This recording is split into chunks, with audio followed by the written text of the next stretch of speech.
de cima, e tomando uma toalha, cingiu-se com ela. Depois deitou água na bacia e passou a lavar os pés aos discípulos e a enxugar-lhes com a toalha com que estava cingido. Aproximou-se, pois, de Simão Pedro, e este lhe disse: Senhor, tu me lavas os pés a mim? Respondeu-lhe Jesus: O que eu faço, não o sabes agora, compreendê-lo-ás depois. Disse Pedro: Nunca me lavarás os pés. Respondeu-lhe Jesus: Se eu não te lavar, não tens parte comigo. Então Pedro lhe pediu: Senhor, não somente os pés, mas também as mãos e a cabeça. Declarou-lhe Jesus: Quem já se banhou não necessita de lavar senão os pés. Quanto ao mais, está tudo limpo. Ora, vós estáis limpos, mas não todos. A prática do equilíbrio é algo necessário na vida de cada pessoa e principalmente na vida de um cristão. Tá? Mas como é fácil nós entrarmos em desequilíbrio por situações adversas podem atuar e nos levar a um desequilíbrio momentâneo ou até prolongado. A prática do equilíbrio está dentro da disciplina espiritual e faz parte do conjunto do corpo devocional de uma pessoa. Ou seja, adquirir um equilíbrio na vida depende muito do esforço de cada um. Não pode-se dizer que a pessoa nasceu equilibrada. Mesmo porque neste mundo pecaminoso é muito difícil achar alguma coisa equilibrada, né? Nós podemos observar as convulsões sociais, as pandemias como nós estamos agora. Tudo isso causa convulsões, causa tremores, causa desassossego na nossa alma. E a própria vida em si, a labuta em trabalhar para adquirir as coisas necessárias para a vida, o pão de cada dia, necessárias, tudo isso causa em nós uma afronta ao equilíbrio. Agora, a gente, pela disciplina espiritual, pela prática, chegarmos em que estejamos. Então, nós vamos aqui um escritor chamado Elbens Lenz César, que escreveu um livro chamado Práticas Devocionais. Ele é um ministro evangélico brasileiro, já falecido, mas ele deixou para nós a seguinte frase: a prática do equilíbrio é a arte de se aproximar o máximo possível da medida certa no tempo certo, pelo acurado exercício do bom senso e sob a orientação da palavra de Deus em seu todo e também sob a orientação do Espírito Santo. O verdadeiro equilíbrio nunca é neutralidade, hesitação contínua, ausência de posicionamento, passividade, medo de riscos, desejo de agradar gregos e troianos ou fuga de responsabilidade.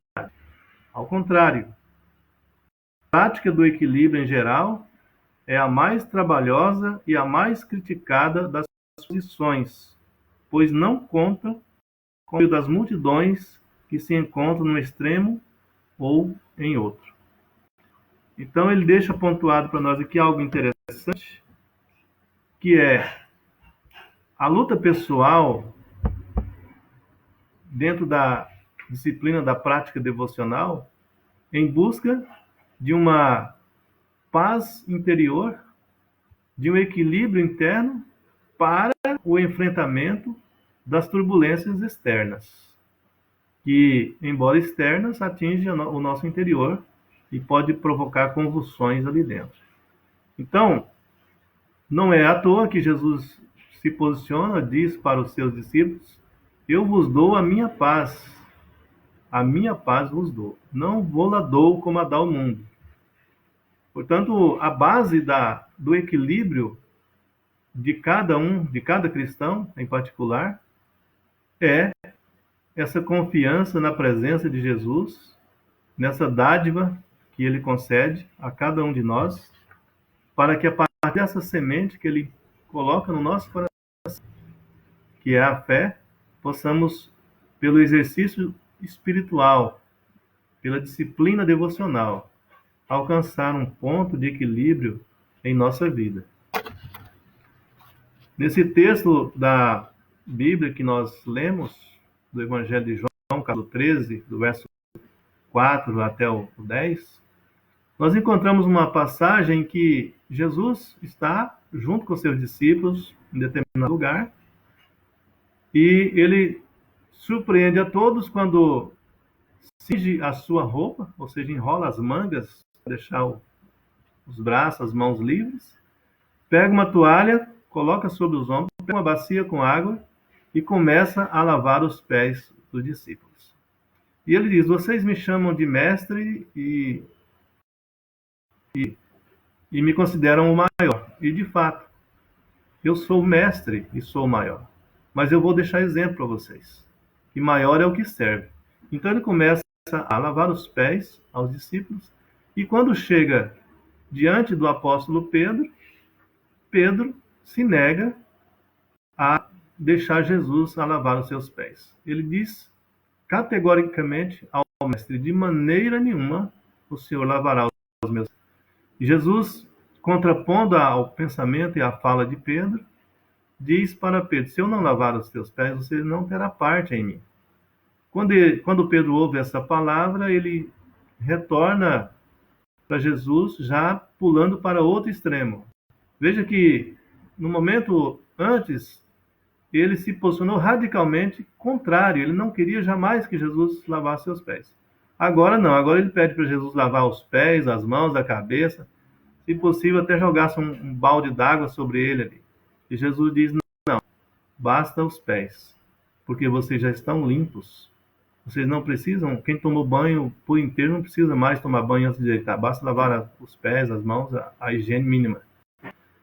E então nós podemos perceber que ali em Pedro havia um desequilíbrio interno. E Jesus corrige isso, colocando para ele a maneira correta de posicionar. Então a prática do equilíbrio é uma coisa necessária na vida da pessoa. O equilíbrio está muito ligado ao sucesso na vida. Quando a pessoa busca um estágio bom de equilíbrio pessoal, mental, espiritual, emocional, isso vai refletir nas suas ações, que certamente serão ações exitosas, pensadas, planejadas em todos os aspectos, incluindo a maior perspectiva de um cristão, que é o amor permeando todos os seus pensamentos, seus projetos, seus sonhos.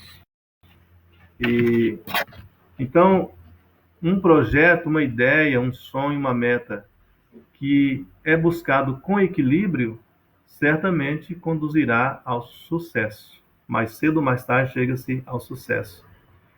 Em outras partes da Bíblia nós vamos encontrar que esse ensino está bem presente, o ensino do equilíbrio na vida.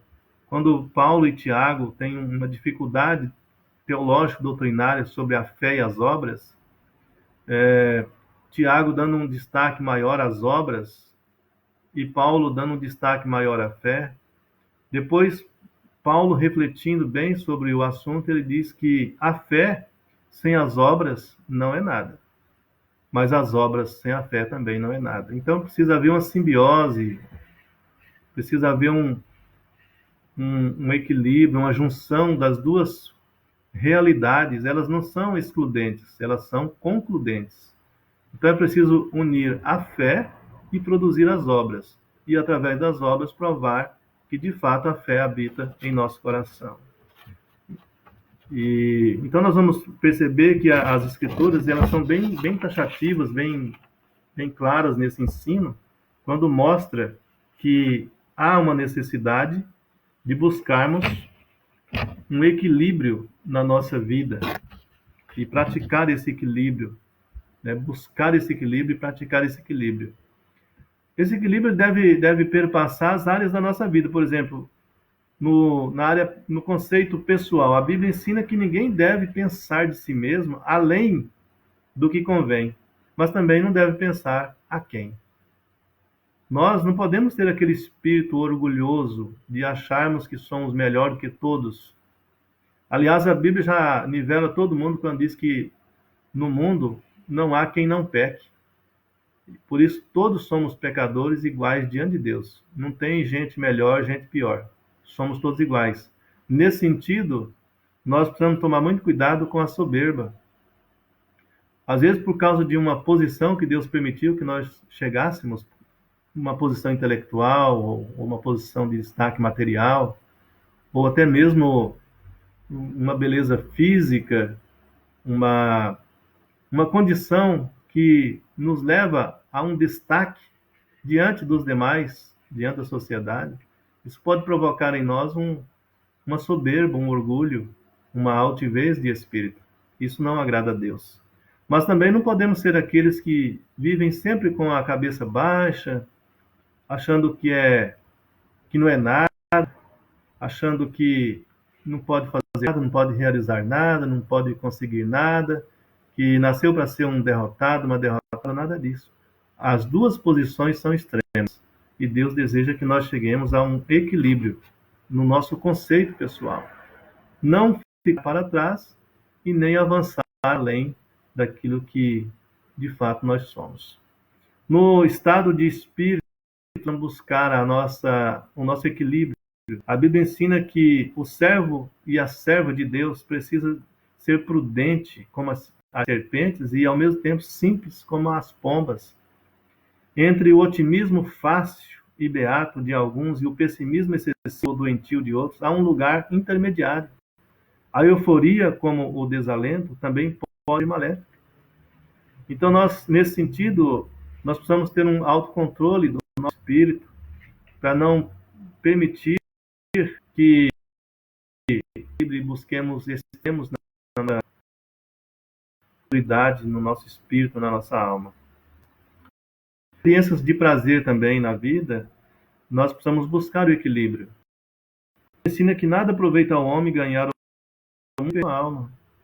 Às vezes, na busca material, social, das conquistas materiais, acaba se esquecendo da sua espiritualidade, a sua comunhão com Deus, e aí ele se perde, e perde também o equilíbrio na vida. Neste mundo, sabemos que tudo é passageiro, viemos sem nada e vamos embora daqui sem nada. Vamos levar apenas as experiências, a vivência e o serviço a Deus que pudermos prestar aqui no mundo em relação ao nosso próximo e também em relação a Deus, como disse Jesus, dai a César o que é de César e a Deus o que é de Deus. A adoração, o louvor, a reverência, a honra e a glória ao Todo-Poderoso Deus. E ao nosso próximo, como Jesus resumiu na lei, amar a Deus de todo o coração, de toda a alma, e também amar ao próximo como a si mesmo, que são as ações concretas de bondade, de boas obras, de amor, de misericórdia, de graça, de apoio àqueles que precisam de nós e necessitam da nossa intervenção. Também devemos buscar o equilíbrio no relacionamento entre gerações. A Bíblia diz que geração vai e geração vem, mas a terra permanece a mesma. A geração velha entra com a tradição e a geração nova com a contestação. Uma precisa da outra. A tradição fornece o barro e a contestação trabalha o barro. O equilíbrio não está em aderir à tradição ou à contestação, mas em permitir uma simbiose entre ambas. Então, veja, há aquele conflito antigo, né, entre pais e filhos, quando os filhos chegam principalmente na adolescência, e aí acontece esse conflito. E nós precisamos, então, ter o equilíbrio para fazer a somatória. Buscar aquilo que é bom na velha tradição, na geração anterior, e somar com o que a nova geração apresenta ou está vivenciando. Nós, ultimamente, estamos vivendo um momento muito delicado na nova geração, que é o advento das redes sociais, das tecnologias, em que a velha geração muitas vezes tem dificuldade de acompanhar, porque ainda está num patamar de surpresa, vamos dizer assim, diante de tudo que está acontecendo no mundo. Já as crianças, os novinhos de hoje, os adolescentes, já nascem dentro dessa perspectiva da tecnologia. Então, como fazer essa somatória? Buscar o equilíbrio, o diálogo, a conversação e, para a velha geração, ter uma mente aberta para entender o que está acontecendo. E aos novos de hoje, ouvir os mais velhos, buscar conceitos anteriores, as bases da sociedade, as bases da fé cristã, para poder fazer essa somatória e não essa exclusão. Ok? Então, a busca do equilíbrio é algo necessário na vida de uma pessoa. E nós sabemos que, quando Paulo escreve aos Romanos, ele fala desse equilíbrio. E a linguagem que ele usa ali é a linguagem de amizade. Quando o homem, o ser humano, está desconectado de Deus, ele está como se fosse um inimigo de Deus. A partir do momento que, pelo agir do Espírito Eterno, pela aplicação da palavra, do Evangelho de Cristo, a fé nasce no coração dessa pessoa, ela passa de um status de inimigo ou inimiga de Deus para um status de amigo ou de ter amizade com o poderoso. Através de Jesus Cristo, Deus manifesta o seu amor, a sua graça e transforma inimigos em amigos. E isso tem um efeito, uma aplicabilidade no coração, na alma da pessoa. Porque aí ela começa a compreender a realidade da vida, de onde veio, onde ela se encontra e para onde ela vai. Ela não é mais um barquinho solto no mar da vida, das incertezas. Agora, tendo compreensão da realidade espiritual que a envolve, ela sabe, ela se posiciona, ela pode ter um posicionamento, e ela pode olhar para o futuro, e ela pode caminhar com fé. Como diz a Bíblia, o justo vive pela fé, caminha pela fé, né? E avança pela fé. E essa fé não é um pulo no escuro, como disse o filósofo Immanuel Kant. Essa fé é uma certeza absoluta e ela está firmada nas promessas de Deus. E quais são as promessas de Deus? Dentre tantas promessas maravilhosas de Deus, a imortalidade e a vida eterna estão em destaque. Portanto, ao saber que Deus nos ama, que tem um projeto, tem um plano de vida eterna para nós, nossa alma começa a entrar em equilíbrio. E é isso que Deus deseja para nós. Então, a prática, a disciplina espiritual, a prática devocional, deve nos conduzir a um equilíbrio interno em todos os aspectos, em relação a Deus e em relação a que está ao nosso redor. Então, nós louvamos a Deus porque a palavra dele nos socorre em todos os momentos da nossa caminhada e nós podemos avançar com segurança e com fé, com base na palavra de Deus, sabendo também que o Espírito de Deus age em nós, nos dando condições de buscar o equilíbrio na nossa vida diária.